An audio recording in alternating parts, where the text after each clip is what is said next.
송원석 국민의힘 비대위원장과 함께하겠습니다. 어서 오세요. 네, 안녕하세요. 송원석입니다. 네, 워낙 바쁘신 분이어서 저희가 사전 녹화로 진행했다는 점을 미리 말씀드리겠습니다. 대표님 오셨으니까 국회 상황부터 좀 여쭤봐야 될 것 같은데 민주당이 윤석열 정부에서 거부했던 법안들을 하나하나 다 처리를 하고 있잖아요. 지금 뭐 방송 3법에 이어서 상법 개정안 또 노란봉투법까지 8월 4일에 처리를 하겠다라고 얘기를 하고 있는데 그럼 국민의힘은 어떻게 대응을 하셔야 되는 건가요? 필리버스터 계획을 하고 계신 거죠? 네, 그렇습니다. 지금 문제 있는 법안들을 일방적으로 강행 처리를 할 예정으로 있는 것 같습니다. 그래서 8월 4일 날 임시국회 마지막 본회의를 하게 되면 상법, 그다음에 노란봉투법, 방송 3법 이렇게 일단 상정을 할 계획으로 있는데 네. 여기에 대해서 우리는 전부 다 지금 반대 의견을 가지고 있습니다. 그래서 원활하게 원만하게 협상이 되지 않을 경우에는 당연히 필리버스터를 해야 될 수밖에 없는 상황이다라고 말씀드립니다. 지금 그 상법 개정안과 노란봉투법에 대해서는 재계 우려도 좀 크고 특히 외국의 뭐 미국 상공회의소 같은 경우도 강하게 경고 메시지를 내는 상황인데 의원님이 뭐 기재부 출신이시니까 워낙 전문가셔서 이 두 법안의 가장 큰 문제가 어떤 걸까요? 상법 같은 경우에는 기본적으로 지난번에 배임죄와 관련해 가지고 주주 충실 의무는 이미 반영을 했습니다. 네. 그래서 이사들이 원래는 법상 회사에 충실하게 돼 있는데 주주들에 대해서도 충실하자 이 내용을 포함을 시켰거든요. 예. 포함을 시켰는데 그러다 보면 회사에 충실하다 보면 주주의 이익에 반할 수 있고 주주에 충실하다 보면 회사에 반할 수가 있어요. 그래서 네. 배임죄 문제가 발생하니까 그 부분까지 포함을 해서 추후에 다시 손을 대자. 그리고 나머지 다른 부분에 대해서는 지금 이제 이슈가 되고 있는 집중 투표제라든지 네. 감사위원을 분리 선출한다든지 이런 부분에 대해서는 아직 의견 수렴이 충분히 되지 않았고 또 경제계에서 산업계에서 굉장히 문제 제기를 많이 하니까 조금 더 의견 수렴을 해서 다음에 처리하는 것이 좋겠다 해서 제외시켜 놨는데 네. 7월 초에 지난번 상법 개정하자마자 이번에 바로 또 처리하겠다고 나서니까 사실 경제계에서는 굉장히 이 문제 제기가 많은 거죠. 예. 그러니까 조금 전에 말씀하셨듯이 우리 국내의 경제단체뿐만이 아니고 유럽 상공회의소, 그다음에 미국 상공인 모임인 암참 네. 이런 데서도 전부 다 이건 문제가 많다. 경우에 따라서는 이것이 좀 문제가 심각해지면 국내에 투자한 외국 기업들이 철수할 수도 있다. 철수할 수 있다, 네. 뭐 투자를 축소할 수 있다, 뭐 이런 얘기들을 하더라고요. 투자를 축소하는 것이 아니라 철수라는 아예 단어를 철수. 썼습니다. 유럽 상위 같은 그렇죠. 경우는. 그러니까 예. 그런 정도의 그런 정도로 굉장히 심각하게 이 사안을 보고 있다. 그러니까 그러면 더 중요한 거는 우리 국내에 있는 우리 기업들이 국내에 더 이상 투자를 하지 않고 네. 해외로 이제 투자처를 돌린다든지 그러면 결과적으로 우리 국내에 투자를 함으로써 일자리를 좀 더 만들어내고 예. 그로 인해서 경제가 잘 돌아가야 되는데 그 부분만큼이 고스란히 해외로 빠져나가는 그렇게 되면 우리 성장률이나 이런 부분에서 상당한 부작용을 발생할 수 있다. 네. 그래서 이 법에 대해서는 좀 강하게 지금 우리가 반대를 하고 있는 그런 상황이죠. 일단 근데 국민의힘이 필리버스터 하시더라도 법안 최종 통과를 저지하시긴 좀 힘들 것 같아서. 그 국회 내에 예. 이제 숫자로만 생각하면 저희들이 필리버스터를 하더라도 이걸 막을 수는 없죠. 네. 그러나 세상 일이라고 하는 것이 단순히 숫자만으로 결론이 나는 것은 아니고 이 과정에 정말 피해를 입을 수밖에 없는 기업들. 네. 그러면 그 기업들이 피해를 입게 되면 결과적으로 그 회사의 경영진뿐만이 아니라 고용되어 있는 근로자들도 문제가 생길 수 있고 그러면 그 근로자들과 가족들 그리고 그 관련되어 있는 업체들 네. 소위 이제 하청업체라고 보통 얘기하잖아요. 협력업체들이 굉장히 많이 있는데 거기까지 전체적으로 문제가 발생을 할 수가 있는 겁니다. 그 상법도 그런데다가 거기에다가 이제 노란봉투법 같은 경우에는 지금 조금 전에 말씀드렸지만 어떤 회사의 경영자와 그다음에 노동자 간의 어떤 그 노사쟁의를 하고 이렇게 협상을 하고 하는데 네. 하청기업이라고 하는 납품업체 있지 않습니까? 협력기업의 노사 간의 문제까지도 원래 그 원청기업이 책임을 지도록 하면 예. 그러면 이것은 사실상 무한 책임을 지게 되는 결과가 되죠. 네. 그래서 그런 부분들에 대해서는 노조법 2조와 3조에서 이제 개정을 하게 되는데 그렇게 되면은 실질적으로 대기업 우리 일반적으로 얘기하는 국내 대기업의 경우에는 모든 그 납품업체, 네. 협력업체들의 노조들과 직접 교섭을 해야 되는 상황이 될 수가 있죠.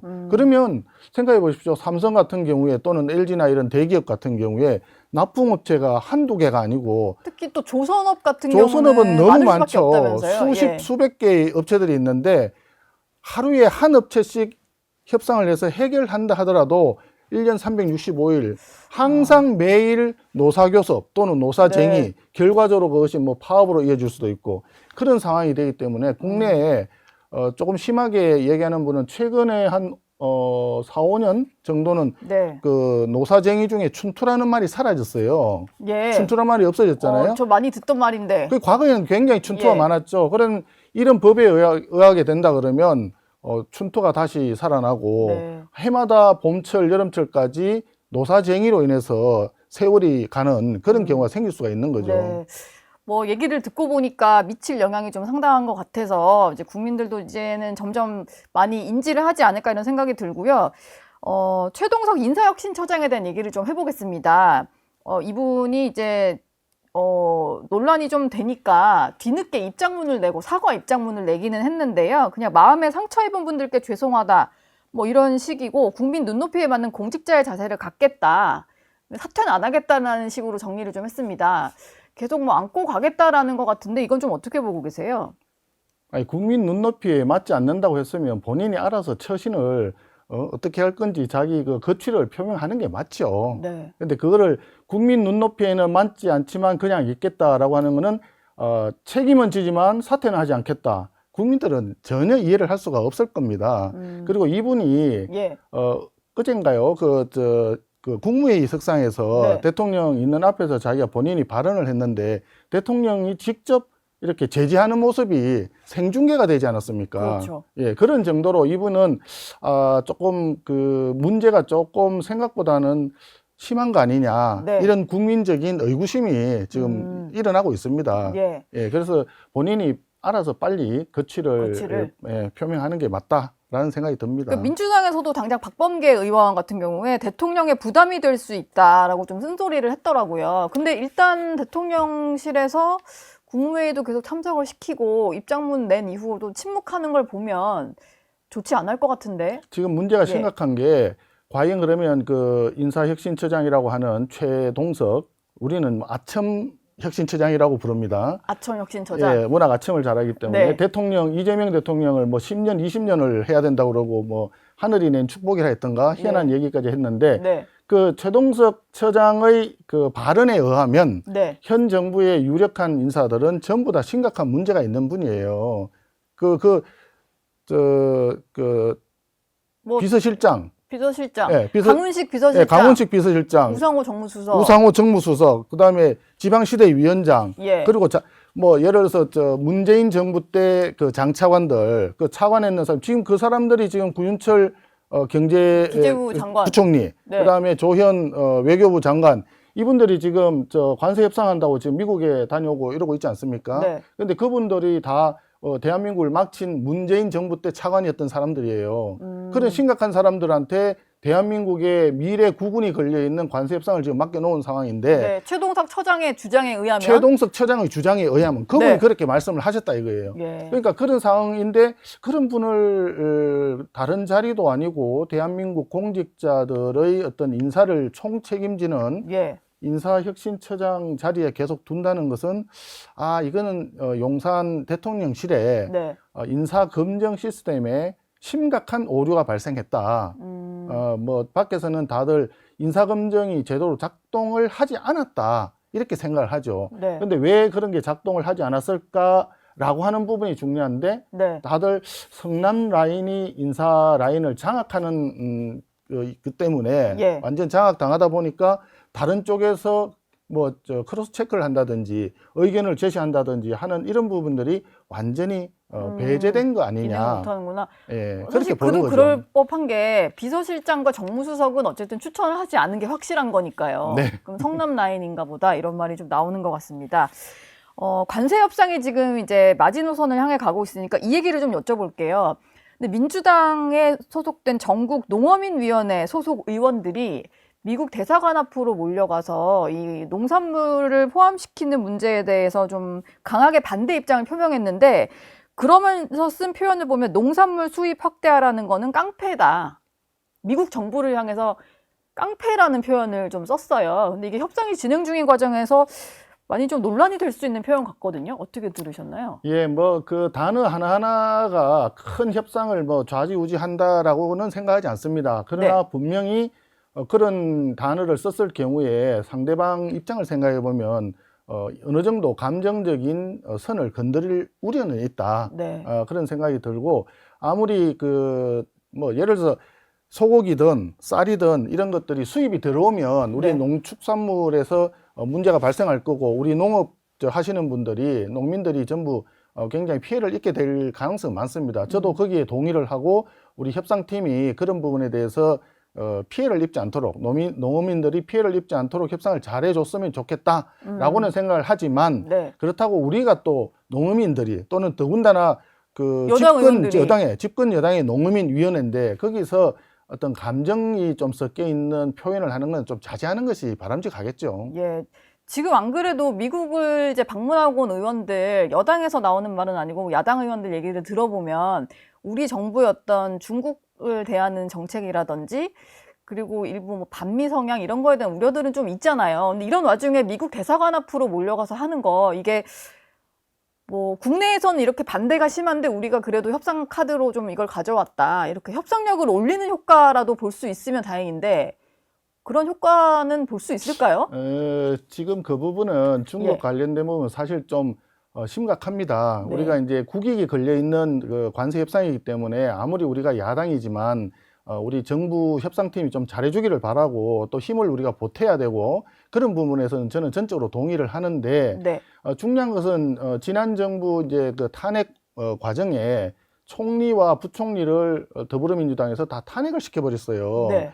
그런 과정에서 협상이 진행되는데 또 협상은 더 이상 추진하지 말라. 다음 정부에 넘겨라. 예. 또 이렇게 얘기를 했단 말입니다. 그렇게 하니까 지난 그 봄에 최상목 당시 경제부총리가 협상을 진행하다가 제대로 수행을 못했지 않습니까? 그 줄라이 패키지라는 말까지 나왔는데 그런 부분을 전부 다 하지 말라라고 하는 바람에 넘어왔어요.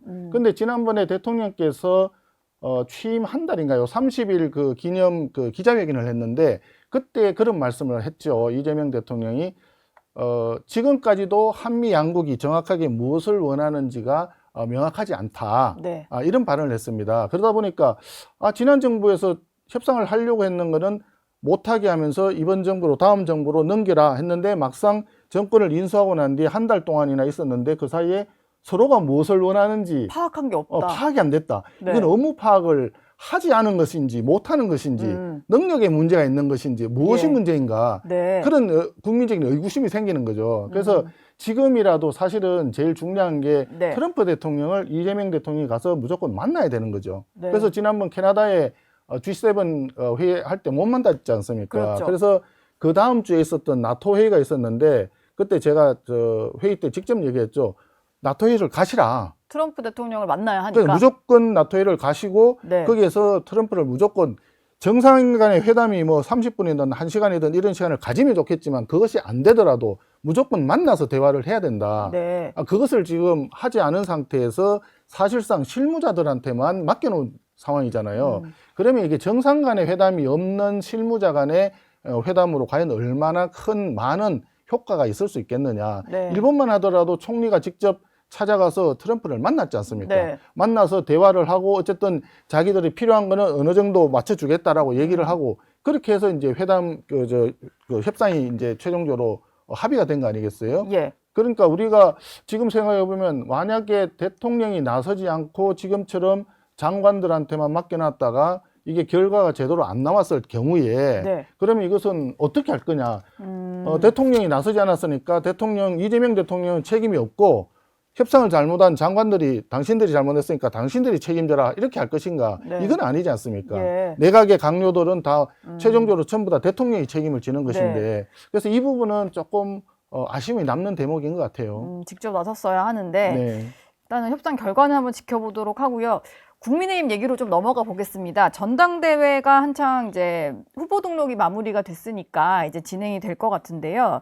당대표 출마 선언한 장동혁 의원과 김문수 전 대선 후보가 전한길 씨가 운영하는 유튜브에 출연을 하겠다라고 하잖아요. 이걸 가지고 좀 여러 가지 갑론을박이 있는 것 같은데 이거는 후보 개인 판단입니까? 아니면 당 지도부나 선관위 차원에서 조금 뭐 살펴보실 계획이 있으신가요?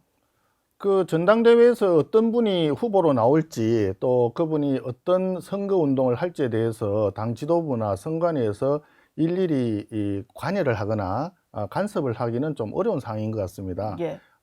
전반적으로 이번에 새로 이제 그 전당대회를 하는데 당대표 후보로 나오신 분들은 우리 당을 위해서 굉장히 오랫동안 열심히 해줬던 분들이고 네. 또 역량이 충분히 어느 정도 있는 분들이 지금 나오셨다고 저는 생각을 합니다. 네. 그러니까 그분들의 어떤 선거 전략과 관련해서 본인의 판단 하에 어떤 방송에 나갈지 아닐지 이런 거는 스스로 결정하는 것이 바람직하다.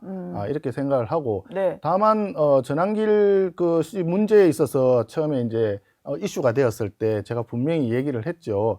어느 한 사람이 들어와서 당이 좌지우지될 정도로 우리 당이 그렇게 허약한 체질은 아니다. 당원들께서 잘 판단하실 거다. 이렇게 얘기를 했고 다만 그분의 은행에 있어서 문제가 있는지 여부는 서울시당이 이제 담당이니까 서울시당에서 예. 그 은행에 대해서 좀 조사를 하고 필요하면 당은 당규에 따라서 적절하게 조치를 하는 게 좋겠다라고 제가 서울시당에 지시를 한 바가 있었죠. 지금 조사가 진행 중인 상황인 거죠? 윤리위원회는 아시다시피 우리 당무감사위원회와 마찬가지로 네. 당내의 유의한 독립기구입니다. 그래서 거기에서 독립적으로 조사를 하고 독립적으로 판단을 해서 네. 아마 당은 당규에 따라서 적절하게 조치가 있지 않을까 그렇게 생각을 하고 있습니다. 예. 근데 한동훈 전 대표 같은 경우는 거의 이제 전한길 강사에 대해서 극우 감별사다. 그래서 진짜 극우 감별사, 진급 감별사 이런 표현을 좀 쓰시던데 여기에는 예, 동의를 안 하시나요? 네. 우리 당 내외에서 극우라고 하는 표현을 사용하는 부분에 대해서는 견해가 많이 갈리고 있습니다. 그리고 극우가 없다라고 주장을 하는 분들도 꽤 많이 계시고요. 예. 사실 다른 나라에서 이제 극우나 극좌를 얘기할 때 그분들의 어떤 사고 방식이나 또 철학이나 행태와 비교해 보면 분명히 우리는 그런 정도까지는 가지 않은 것은 또 사실인 것 같기도 하고요. 예. 그래서 일부에서는 극우라고 하는 표현을 사용하는 것 자체가 우리들끼리 앉아서 내부 분열 프레임에 가는 거 아니냐 이렇게 또 우려하는 목소리도 있습니다. 그래서 네. 지금으로서는 예. 당대표 이제 전당대회 당대표나 최고위원 후보로 나서신 분들이 본인의 역량뿐만이 아니라 우리 당원들의 지지와 국민들의 신뢰를 회복할 수 있는 그런 정도의 품성과 역량을 보여주실 그런 상황이 아닌가. 그리고 저는 그렇게 가능하다라고 지금 생각을 하고 있고요. 예. 당원들은 그 우리 좀 70만, 80만 정도 되는 책임 당원이 있는데 우리 당원들께서 아마 이런 종합적인 상황을 종합적으로 잘 보시고 판단을 해 주실 거라고 저는 믿고 있습니다. 예. 그리고 이 질문이 조금 불편하실 수 있겠습니다만 당사자가 나오셔서 여쭤보는 건데요. 불편한 질문은 안 하시면 예. 되죠. 뭐 또 안 하는 사람은 아니어서 제가 한번 또 해볼 텐데요. 일명 나윤장송이라는 네이밍이 붙어서 윤희숙 혁신위원장이 인적 쇄신 대상으로 거론을 한 게 나경원, 장동혁, 윤상현 의원에다가 송원석 비대위원장까지 포함이었는데 사실 본인이 이제 윤희숙 위원장을 임명을 하셨는데 여기에 또 포함을 시킨 거에 대해서 좀 놀라셨을 것 같아서 좀 제가 그 이야기를 궁금하더라고요. 듣고 예. 우리 윤희숙 위원장을 제가 잘 선택했구나. 네. 역시 혁신위원장을 혁신적인 마인드를 가지신 분을 제가 잘 선택을 해서 뭐 윤희숙 위원장도 다 당을 위한 충정에서 그런 얘기를 했을 거다. 네. 저는 그렇게 생각하고 넘어갔습니다. 그리고 아직까지도 윤희숙 위원장이 왜 저를 거취 표명을 해야 되는 대상으로 했는지는 정확히는 알지 못합니다. 네. 그리고 이런 부분들이 뭐 더 이상 거론되는 것 자체가 그다지 즐거운 일은 아닌 것은 사실입니다. 혁신안은 계속 논의를 하고 계시는 과정인 거고 이대로 그냥 뭐 좌초다 이런 표현 쓰는 분도 있던데 그건 아닌 거죠. 좌초라고 얘기하는 분은 정말 우리 당이 돌아가는 상황에 대해서 전혀 이해를 안 해주시려고 하시는 분이 아닐까 싶습니다. 지난번에 그 윤희숙 혁신위원장이 2번인가 3번인가에 걸쳐서 혁신안에 대해서 네. 이제 대외적으로 그 발표를 한 적이 있고 그 내용을 모아서 우리 의총에서 또 한번 설명을 했었죠. 했었죠. 예, 그 의총에서 설명을 하니까 의총에서 우리 의원님들이 많은 분들이 조금 더 시간을 가지고 수기를 하는 게 좋겠다. 이렇게 많은 분들이 얘기해서 그러면 수기를 좀 더 하자 해서 지금 이제 제가 이런저런 다양한 형태로 해서 의원님들 의견도 듣고 네. 그다음에 또 원외의 이야기도 또 들어봐야 되기 때문에 의견 수렴을 해서 모든 사람이 또는 많은 사람들이 수용할 수 있는 동의할 수 있는 그런 방향으로 이걸 정리하려고 지금 논의하고 있는 중이다. 예. 이렇게 이해하시면 되겠습니다. 알겠습니다. 시간이 좀 많이 흘러서 이제 민주당 얘기도 좀 해봐야 될 것 같은데 민주당에서 3대 특별검사 특검팀을 지원을 하겠다면서 대대적으로 특검 대응 TF를 띄웠는데요. 전현희 최고위원이 이제 위원장을 맡고 제가 인원수를 세봤더니 45분 정도가 참여를 하는 것 같아요. 국민의힘에서 보시기에는 이게 뭐 특검에 거의 수사 가이드라인을 주거나 좀 압박성이 될 수도 있다 이렇게 보시는 것 같은데 어떠신가요? 이런 예, TF 띄우는 거. 정확하게 예. 지금 보신 그대로입니다. 아니 집권 여당이 돼가지고 절대 또 다수당 아닙니까? 그러면 국민들의 민생이 지금 어떻게 돌아가는지, 네. 그다음에 대한민국의 국가가 어느 방향으로 가고 지금 경제가 어느 정도 상황에 있는지 이런 부분에 대해서 좀 더 신경을 써야 되지 않겠습니까? 그럼 민생 TF를 하든지 지금 부동산 문제가 심각하니까 부동산 TF를 하든지 아니면 관세 협정이 협상이 지금 문제가 되니까 그런 대외적인 외교라든지 경제 협상 TF를 하든지 이런 TF를 해서 많은 그 민주당 의원님들이 함께 한다면 네. 다들 국민들이 박수 치겠죠. 그런데 다른 것도 아니고 특검을 3개나 강제로 자기들끼리 만든 거 아니에요? 우리 당은 추천권도 없고 네. 더불어민주당하고 조국혁신당만 그 추천권을 추천권을 해가지고 특검을 행사하는데. 만들어 놓고 네. 그 특검에서 지금 무차별적으로 우리 당 의원과 목사님들, 그 교회까지 그냥 강제적으로 압수수색을 하는 이런 특검을 진행하는데 그 특검을 지원하기 위한 TF를 만든다는 것은 결과적으로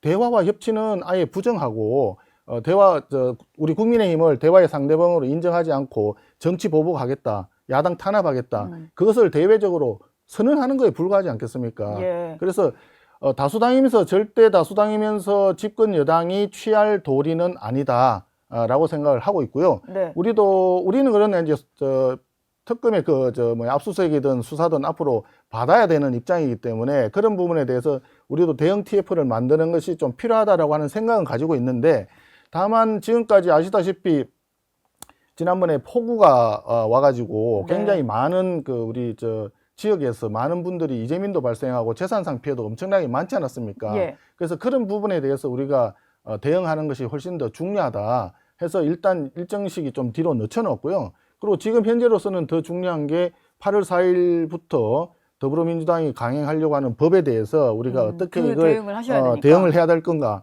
또 전당대회는 어떻게 원활하게 잘 치러낼 건가, 이것이 네. 가장 중요한 과제이기 때문에 그런 과제를 먼저 하다 보니까 이런 부분은 조금 뒤로 이렇게 늦춰지는 그런 상황인 거죠. 안 그래도 제가 생각하기에도 TF를 만들어 대응해야 될 거는 국민의힘이 아닌가라는 생각이 들어서 준비를 하고 계시는 거군요. 이미 제가 한 3주쯤 더 지난 것 같은데요. 네. 이미 그때 우리가 해야 된다, 또 하겠다라고 하는 건 이미 의총에서 제가 발표한 적이 있습니다. 근데 이제 좀 시점이 미뤄지는 것은 더 중요한 현안들이 있기 때문이지 그 작업이 뭐 중단된 건 정치가 아니니까. 존재하는 것은 저는 정치가 존재하는 정치인을 위해서 존재하는 것이 아니라 국민을 위하고 국가를 위해서 존재한다고 생각하고요. 예. 민생이 무엇보다도 중요하기 때문에 민생이 이렇게 어려운 상태에 있는데 정치인들이 자기들 뭐 수사하고 조사받는 거 이런 걸 가지고 대응하기 위해서 뭔가를 한다는 것은 국민들이 보시기에는 그다지 좋게 안 보이실 것 같습니다. 그래서 우리는 오히려 더 국민들이 꼭 필요로 하는, 그래서 우리가 부동산 TF를 제일 먼저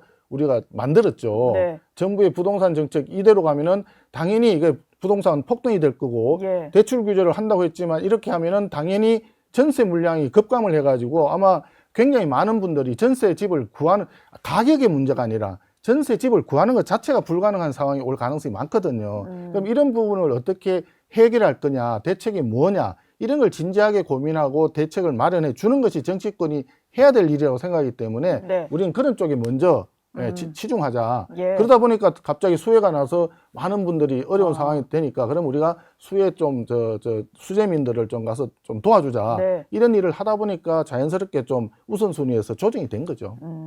알겠습니다. 곧 띄우신다고 하니까 그 활동도 한번 지켜보도록 하겠습니다. 지금까지 송원석 국민의힘 비대위원장과 함께했습니다. 오늘 말씀 고맙습니다. 네, 감사합니다. 저희 영상 많이 시청해 주시고요. 좋아요, 구독, 댓글, 알림 설정 꼭 부탁드리겠습니다.